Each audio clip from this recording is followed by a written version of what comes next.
If hot flashes make you feel panicky, shaky, or on edge, it is because they involve your nervous system and not just your skin. A hot flash is not simply warmth rising to your face. It can trigger a full stress response at the same time. Your heart races, adrenaline surges, you suddenly feel alert, your blood vessels dilate, also sweating begins. And this is why many women describe a flash as a wave of anxiety followed by heat. It becomes like a brain body loop.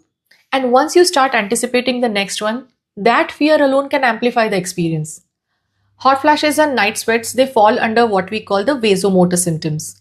They are reported by about 60 to 80% of women in perimenopause and postmenopause, and that matches what I see in my clinic every day.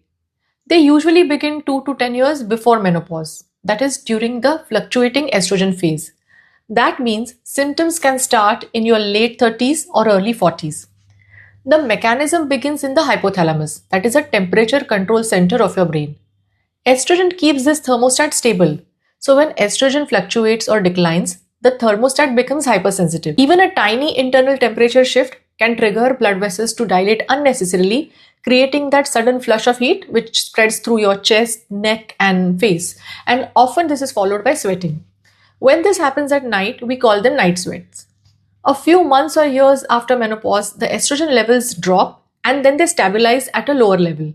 For many women, the nervous system calms down by then and hot flashes will gradually reduce or disappear. But this is important. Even if symptoms fade, the silent effects of estrogen loss will continue. The heart, bones, brain, metabolism, they all remain affected.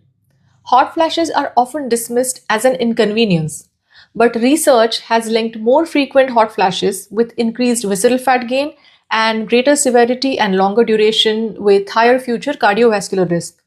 You may wonder how frequent is frequent. In studies, frequent has been defined as occurring on 6 or more days within 2 weeks, and severity is self-reported as mild, moderate, or severe. Women with severe or early onset hot flashes, they appear to have a stronger association with cardiovascular disease later on in life. We do not yet fully understand why. Sleep disruption from night sweats may play a role. Loss of melatonin secretion, like before, may have a role. Metabolic shifts may contribute.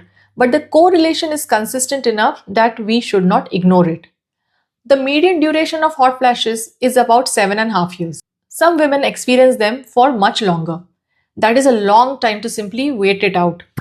You don't have to organize your wardrobe, your meetings, or your sleep around anticipating the next episode. In my practice, I work with safe, effective, and personalized approaches that address both the hormonal shift and the nervous system response. Lifestyle strategies can help in milder cases, but when symptoms are moderate to severe, prescription options may be appropriate. I use customized protocols depending on the patient and not a one-size plan. If hot flashes are disrupting your work, your sleep, or your confidence, do reach out. I'll guide you through options that genuinely support both your symptom relief and long-term health.